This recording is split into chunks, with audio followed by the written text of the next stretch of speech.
Maya Washington sat in her small apartment on Earth, staring at the rejection message on her screen. The words hurt more than she expected. Cultural incompatibility and aesthetic preferences were just nice ways of saying what they really meant. She knew it. They knew it. Everyone knew it. The year was 2387, and humans had spread across 17 star systems.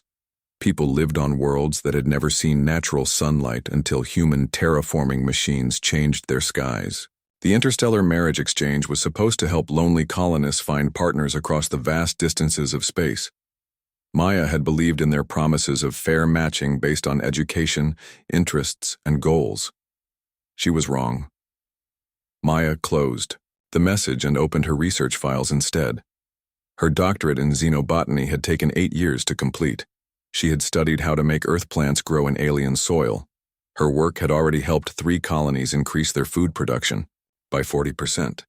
But none of that mattered to the men who had rejected her. The first rejection came from a farmer on Kepler 186f. He had seemed interested during their first quantum link call. They talked about crop rotation and soil chemistry for 2 hours. Then she activated her holographic projector for their second meeting. He saw her dark skin, her broad nose, her thick hair. The conversation ended 5 minutes later. His message the next day mentioned different backgrounds and family expectations. The second man lived on a mining world called New Montana, ran supply operations for the dig sites. During their audio-only calls, he talked about wanting a smart wife who could help with logistics and planning. Maya shared her organizational systems and her research on food preservation in low-atmosphere environments. He laughed at her jokes and said she sounded perfect. Then came the visual call. Another quick goodbye. Another polite rejection about personal preferences. The third man hurt the worst. He was a teacher on a research station orbiting Wolf 359. He taught children of scientists and engineers. Maya thought they would understand each other. They both valued education and discovery. Their first 3 calls went well. He even asked about her family and her dreams for the future. But when he saw her face, his expression changed. He made excuses about needing to think things over. His rejection message came with suggestions for more suitable candidates who might better match her profile. Maya knew what that meant too. She walked to her window and looked out at the sprawling city below. Lagos had grown beyond recognition since her grandmother's time. Massive towers reached toward the sky, connected by transport tubes that carried millions of people every day. The African Federation had become one of Earth's most advanced regions. Maya's own university was ranked among the top 10 research institutions in the solar system. But none of that mattered to colonists who still thought the way people did 300 years ago. Her door chimed. Maya opened it to find her neighbor, Dr. Chen Wei, holding 2 cups of coffee. Chen worked in the same research building and had become a close friend over the past year.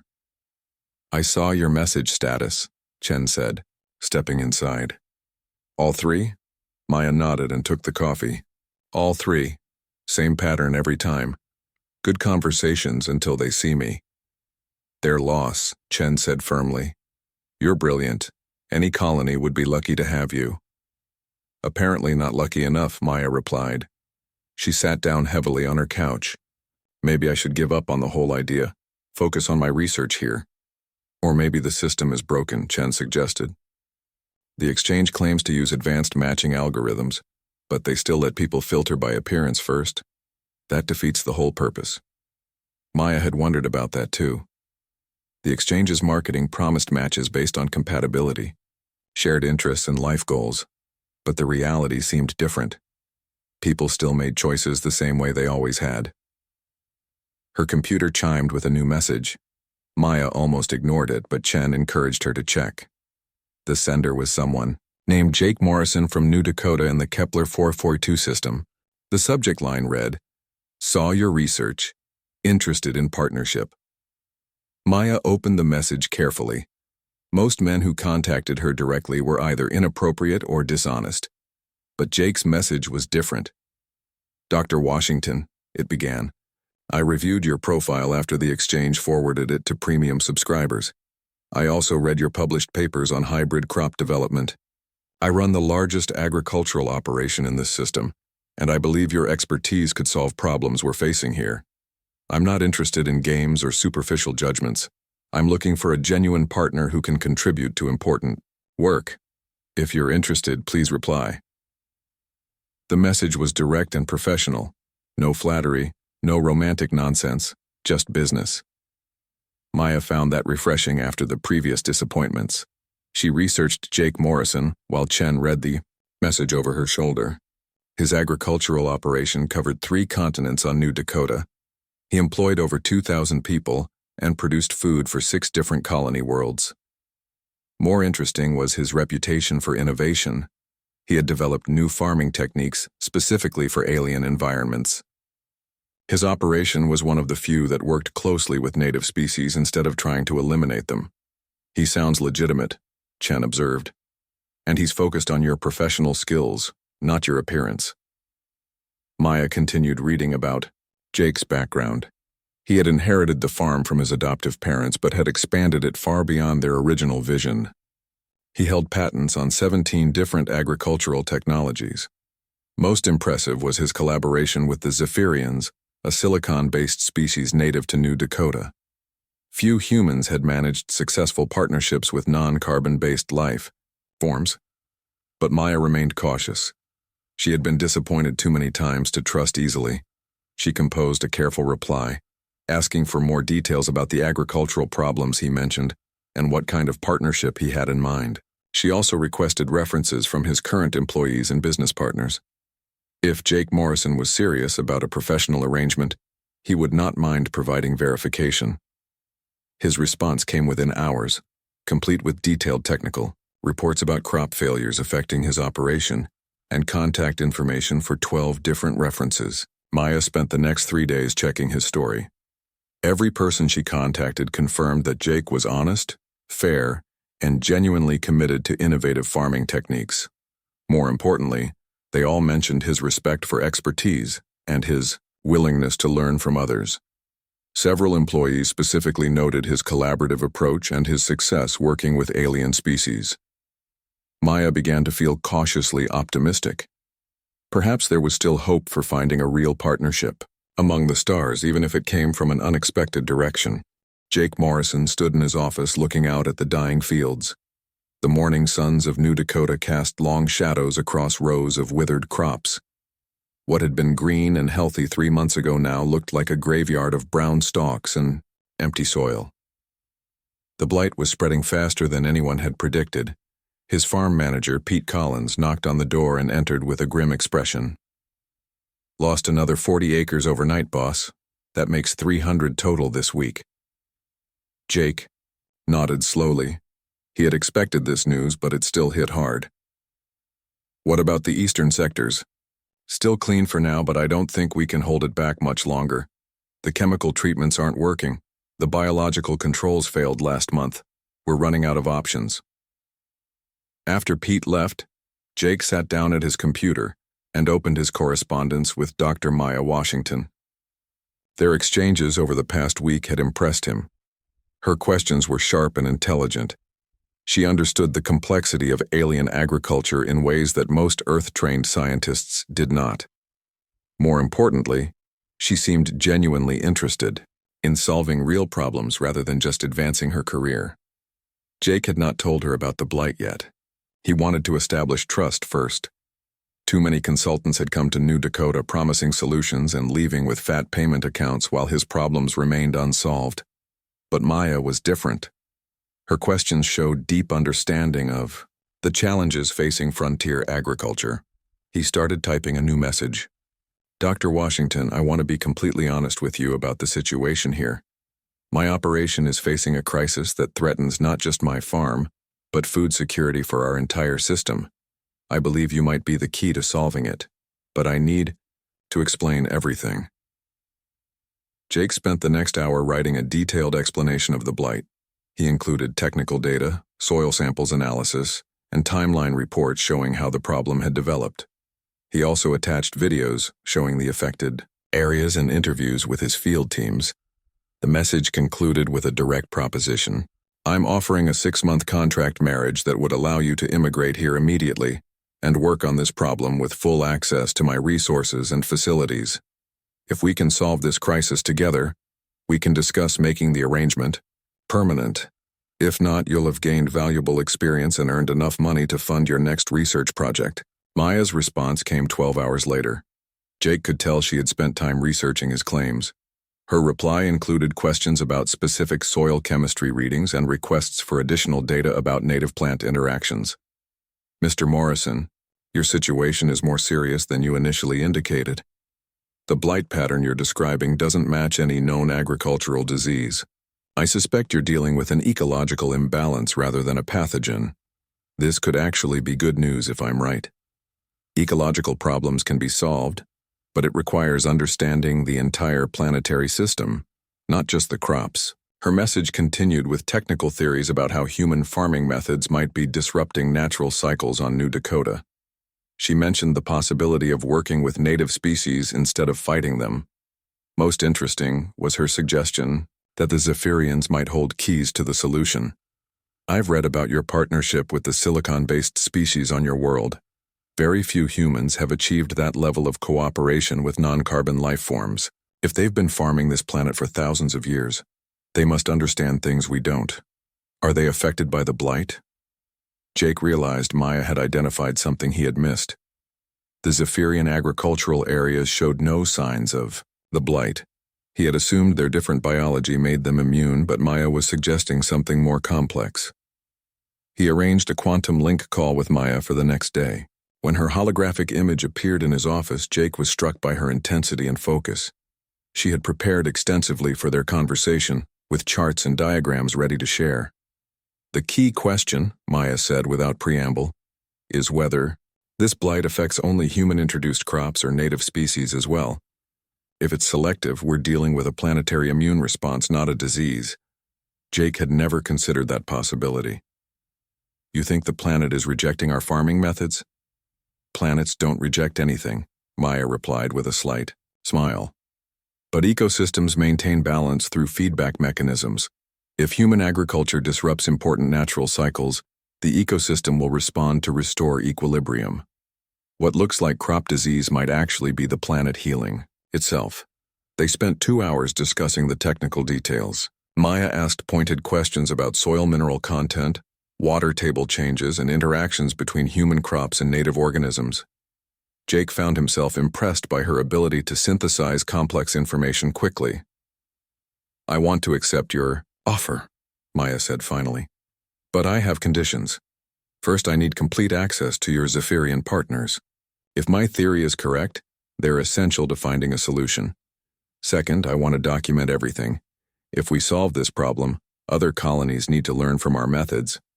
Third, the contract marriage remains professional, unless we both decide otherwise. Jake agreed immediately. The Zephyrians have been asking to meet you since I mentioned your research. They're curious about human scientists who study plant relationships. And yes, professional arrangement with no pressure for anything more. Then I accept, Maya said. Send me immigration documents and transport arrangements. I can be ready to leave within 2 weeks. After the call ended, Jake felt hopeful for the first time in months. Maya Washington might be the solution to his crisis, but he sensed she was more than that. Her approach to problems was different from other scientists he had worked with. She saw connections where others saw only isolated facts. He began preparing for her arrival. Maya would need laboratory space, equipment for field research, and introduction to his Zephyrian partners. Most importantly, she would need his complete support to implement whatever solutions she developed. Jake understood that this partnership could change everything. If Maya could solve the blight crisis, it would transform not just his farm, but humanity's entire approach to alien agriculture. Colonies across the galaxy struggled with similar problems. A real solution could affect millions of lives. But first, they had to save New Dakota. And that meant putting his trust in a woman who had been rejected by men too blind to see her value. Jake smiled as he began making arrangements. Sometimes the best solutions came from unexpected directions. The transport ship Horizon dropped out of hyperspace with a shudder that Maya felt in her bones. Through the small window beside her seat, she saw New Dakota for the first time. The planet looked harsh and beautiful at the same time. Two yellow suns hung in a purple-tinted sky, and the landmasses were painted in shades of red and orange that never existed on Earth. Maya gathered her equipment cases and checked her research materials one final time. The journey from Earth had taken 6 weeks, but she had spent the time well. She had studied everything available about New Dakota's ecology, climate patterns, and native species. The Zephyrians particularly fascinated her. Silicon-based life. Forms were rare in the galaxy, and even rarer were species that had developed agriculture. The spaceport at New Kansas City was smaller than Maya had expected. Most of the buildings looked functional rather than attractive, built to withstand the planet's extreme weather rather than impress visitors. The air felt thin when she stepped off the transport, and the double sunlight created sharp shadows. That confused her eyes. Jake Morrison was waiting near the customs area. Maya recognized him from their holographic calls, but seeing him in person was different. He was taller than she had expected, with sun-weathered skin and calloused hands that spoke of real farm work. His smile seemed genuine when he saw her, approaching. "Dr. Washington," he said, extending his hand. "Welcome to New Dakota. How was the journey?" "Long but productive," Maya replied, shaking his hand firmly. "I spent most of the trip studying your planetary data. This world is more complex than I initially thought." Jake helped her load her equipment into a hover truck. The cases contained specialized soil analysis tools, genetic sequencing equipment, and seed samples from Earth's biodiversity vaults. Maya had also brought her personal collection of rare plant specimens that might prove useful in developing hybrid crops. The drive to Jake's farm took 2 hours across landscape that looked like nothing Maya had ever seen. The soil was rich red clay mixed with metallic deposits that gleamed in the sunlight. Strange rock formations jutted up from the plains like ancient monuments. Native plants grew in geometric patterns that suggested intelligence behind their arrangement. "The Zephyrians planted those," Jake explained when Maya asked about the patterns. "They don't farm the way humans do. Their agriculture is more like art mixed with science." Maya watched the landscape carefully, taking notes on her handheld computer. The patterns were indeed too regular to be natural. Someone or something was managing this land according to principles she did not yet understand. Jake's farmhouse sat on a hill overlooking thousands of acres of cultivated land.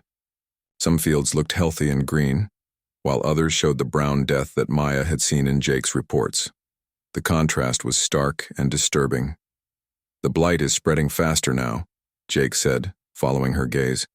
"We lost 50 more acres yesterday. My field crews are getting worried." Maya studied the boundary between healthy and diseased crops. The line was sharp and clear, not the gradual transition she would expect from a spreading pathogen. This supported her theory that they were dealing with an ecological imbalance rather than a traditional disease. "I want to see the affected areas up close," she said. "But first I need to meet your Zephyrian partners. If my theory is correct, they hold the key to understanding what's happening." Jake nodded and led her toward a cluster of low buildings, near the eastern edge of his property. As they walked, Maya noticed that the air smelled different here. There was a metallic tang mixed with something like ozone that made her skin tingle slightly. "They communicate through chemical releases and electromagnetic pulses," Jake explained. "Most humans find it difficult to follow their conversations, but they're incredibly intelligent. They've been farming this land for over 3,000 years. The Zephyrian settlement looked like nothing Maya had ever seen. The buildings were grown rather than built, shaped from living mineral that pulsed with soft light. Crystalline structures rose from the ground in spirals and curves that followed no human architectural principles. 3 Zephyrians emerged to meet them. They stood about 7 feet tall, with bodies that looked like walking gemstones. Their surfaces reflected the double sunlight in patterns that shifted and changed as they moved. Maya could see no obvious eyes or mouth, but she sensed they were studying her carefully. One of the beings approached and extended what might have been an arm. The limb ended in branching structures that reminded Maya of both tree roots and electronic circuits. When it touched her hand, she felt a mild electric shock followed by a warm tingling sensation. Images flooded her mind, not words or sounds, but pure concepts transmitted directly to her consciousness. She saw the planet as the Zephyrians saw it, a living system where every element connected to every other element. The soil was not just dirt, but a complex network of mineral exchanges. Plants were not individual organisms, but parts of a larger communication system. Maya gasped and staggered slightly. Jake caught her arm to steady her. "Are you okay?" he asked, concern in his voice. "They're showing me their perspective," Maya said, wonder in her voice. "I can see the connections they see. The mineral flows through the soil, the chemical signals between plants, the electromagnetic patterns that link everything together." The Zephyrian released her hand but continued to pulse with soft light. The other two beings moved closer, their crystalline bodies humming with harmonic frequencies. Maya realized they were talking to each other, sharing information about her response to their contact. Jake watched in amazement. "I've never seen them react to a human this way. Usually they're much more reserved with newcomers." "They recognize something in me," Maya said, still processing the images she had received. "My scientific training lets me understand their perspective in ways that other humans can't. They're not seeing me as an outsider. They're seeing me as someone who might be able to bridge the gap between human and Zephyrian knowledge." The largest Zephyrian approached and touched her hand again. This time the contact was gentler, and the images came more slowly. Maya saw the history of the blight from their perspective. It had started when human farming methods disrupted the natural mineral cycles that the planet depended on. The dying. Crops were not diseased but starved of essential elements that human agriculture had interrupted. But Maya also saw something else in the Zephyrians' memories. A solution that combined human genetic modification techniques with Zephyrian mineral management. The beings had been hoping for years that humans would develop the wisdom to ask for help instead of trying to impose Earth methods on an alien world. "They want to help us," Maya told Jake, excitement growing in her voice. "They've been waiting for someone who could understand their methods and adapt them to human needs. This blight isn't a problem to be solved. It's an opportunity to develop something completely new." Jake looked between Maya and the Zephyrians with growing hope. For the first time since the crisis began, he felt like a real solution might be possible. Maya spent the rest of the day in deep communication with the Zephyrians, learning their agricultural techniques and sharing her own knowledge of plant genetics. By evening, she had the beginning of an idea that could save not just Jake's farm, but transform agriculture throughout human space. Maya had not slept more than 4 hours a night for the past 3 weeks. Her small laboratory in Jake's farmhouse was filled with soil samples, plant specimens, and data screens showing mineral analysis charts. The breakthrough had come 2 days ago when she finally understood what the Zephyrians had been trying to tell her. The planet was not rejecting human crops. It was trying to integrate them into its existing systems. Jake entered the lab carrying 2 cups of coffee and a plate of food. "You need to eat something," he said, setting the meal beside her microscope. "Pete says you were out in the test fields until midnight again." "The mineral exchange happens mostly at night," Maya explained without looking up from her work. "The Zephyrians do most of their farming during the dark hours when the electromagnetic interference from the twin suns is reduced." Jake sat down across from her workbench. Over the past month, he had watched Maya transform from a cautious scientist into someone completely absorbed by the challenge of alien agriculture. Her dedication impressed him, but he worried about her health. "What did you find last night?" he asked. Maya finally looked up, her eyes bright with excitement despite her exhaustion. "We've been thinking about this all wrong. Human farming treats soil as dead matter that we add nutrients to. But New Dakota's ecosystem is alive in ways we never imagined. The soil itself is a communication network." She pulled up a holographic display showing the molecular structure of the planet's soil. Tiny crystalline formations connected to each other through metallic threads that carried both chemical and electrical signals. "The Zephyrians don't plant crops in the soil," Maya continued. "They negotiate with it. They ask the planetary system what it needs and offer plants that can fulfill those functions. In return, the system provides exactly the right nutrients at exactly the right times." Jake studied the display with growing understanding. So, when we plant Earth crops using Earth, methods were disrupting these negotiations? Exactly. The blight is the planet's way of trying to restore balance, but instead of fighting it, we can work with it.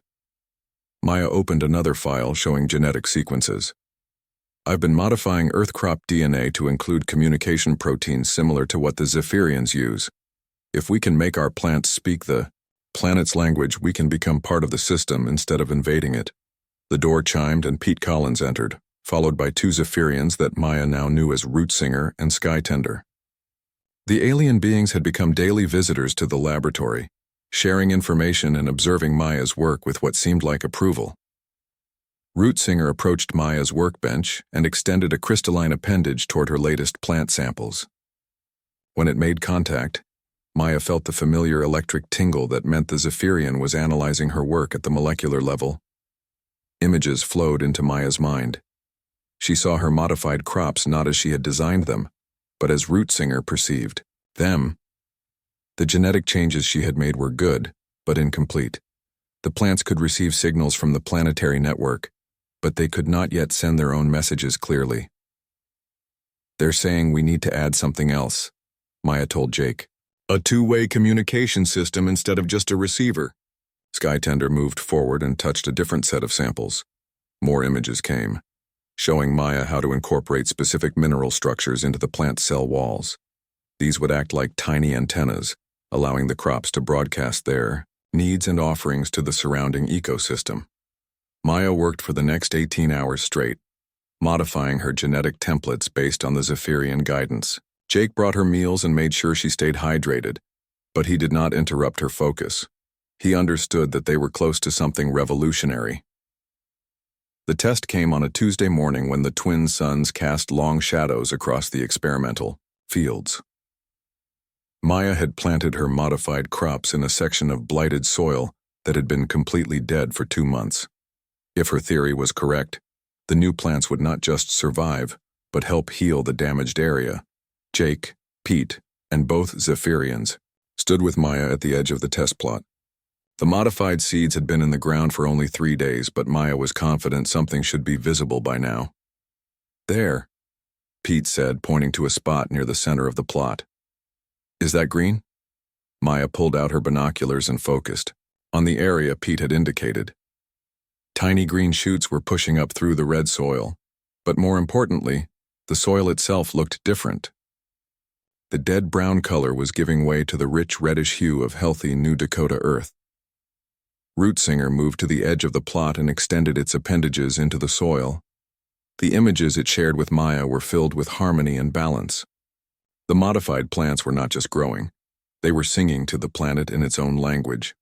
Over the following days, the transformation accelerated. The test plot expanded as the modified crops sent chemical signals to the surrounding soil, waking up dormant mineral networks and restoring the communication systems that human farming had disrupted. But the real surprise came when the healthy crops began to spread beyond the test area. Maya discovered that her modified plants were teaching the existing Earth crops how to communicate with the planetary system. The genetic changes were transferring through root networks and airborne chemical signals. It's working better than I hoped, Maya told Jake as they walked through fields that had been dying just weeks before. The modified crops are acting like translators, helping all our plants integrate with the planet's systems. Jake watched his farmlands return to life with a mixture of relief and amazement. How long before we can scale this up? The beauty is that we don't have to, Maya replied. The system is self-spreading. Every healthy plant teaches the ones around it.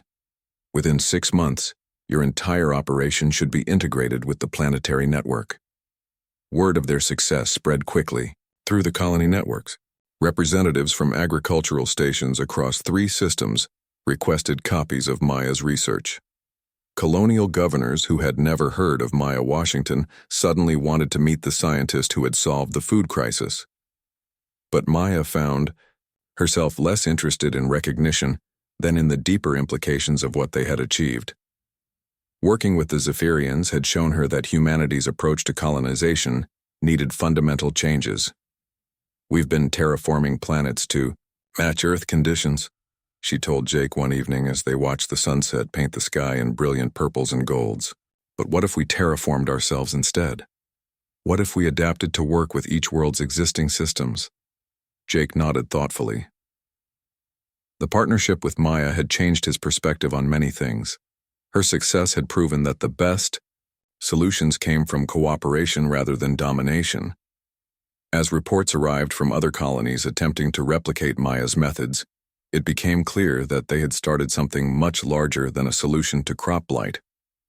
They had demonstrated a new way for humans to live among the stars, but not everyone was pleased with their success.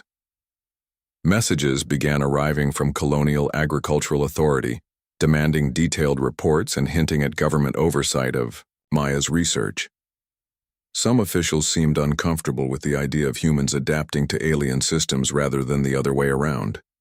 Maya and Jake realized their work had attracted attention from people who preferred traditional approaches to colonial expansion. The real test of their partnership was about to begin. The government ships arrived on a cold morning when frost covered the fields in glittering patterns. Maya watched from her laboratory window as 3 official transports landed at Jake's private airstrip. Men and women in dark uniforms emerged, carrying briefcases and portable scanning equipment. Jake entered the lab looking grim. "Colonial Agricultural Authority," he said. "Director Helen Brooks herself. She's demanding to speak with you immediately." Maya had been expecting this visit for weeks. Reports of their success had reached the highest levels of colonial government. Several agricultural worlds had begun implementing her techniques with remarkable results. Food production was increasing across multiple systems while environmental damage was decreasing. "Dr. Washington," Director Brooks said when Maya entered Jake's main office. Brooks was a severe woman with gray hair and cold eyes. "Your work here has attracted considerable attention. The Colonial Council has decided that your research is too valuable to remain in private hands." Maya remained calm despite the threat in the director's voice. "My research is published and freely available to any colony that wants to use it. I've hidden nothing."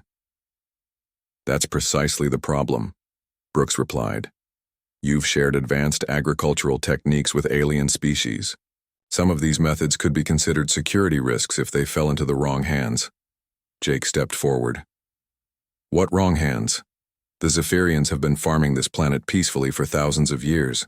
They're our partners, not our enemies."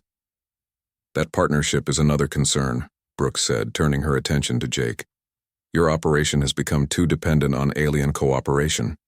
What happens if these creatures decide to withdraw their support?" Maya understood what was really happening. The success of human-alien cooperation threatened the colonial government's preferred approach of human dominance. Officials like Brooks were uncomfortable with any system that required treating alien species as equals. "Director Brooks," Maya said carefully, "the techniques we've developed could solve food crises across human space. They're already working on 17 different worlds. Why would you want to restrict access to them?" "Because they require ongoing cooperation with alien species," Brooks replied. "That creates dependencies that could compromise human security. We prefer solutions that keep humans in control of their own food production." Pete Collins entered the office carrying a data pad. "Sorry to interrupt, but we just received an emergency message from the Kepler 186 system. They're requesting Dr. Washington's immediate assistance with a crop failure that's threatening 3 colonies. Brooks looked annoyed by the interruption. "Dr. Washington won't be available for outside consultations. She'll be relocated to a government research facility where her work can be properly supervised and secured." "No," Maya said firmly. "I won't be relocated anywhere. My contract with Jake Morrison is valid for another 4 months, and I intend to honor it." "Your contract is superseded by emergency colonial security measures," Brooks replied, producing an official document. "You have 24 hours to prepare for transport to Research Station Alpha in the Sol system." Jake examined the government order with growing anger. "This is ridiculous. Maya's work has saved our colony and dozens of others. You're treating her like a criminal instead of a hero." "We're treating her like a valuable resource that requires protection," Brooks said coldly. "Her techniques are too important to risk in unauthorized experiments." That evening, Maya met with Root Singer and Skytender in the Zephyrian settlement.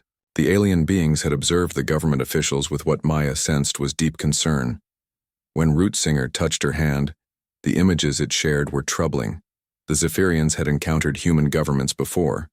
On other worlds, officials had tried to force alien species to share their knowledge while refusing to treat them as equals. Those attempts had always failed because true cooperation could not be compelled.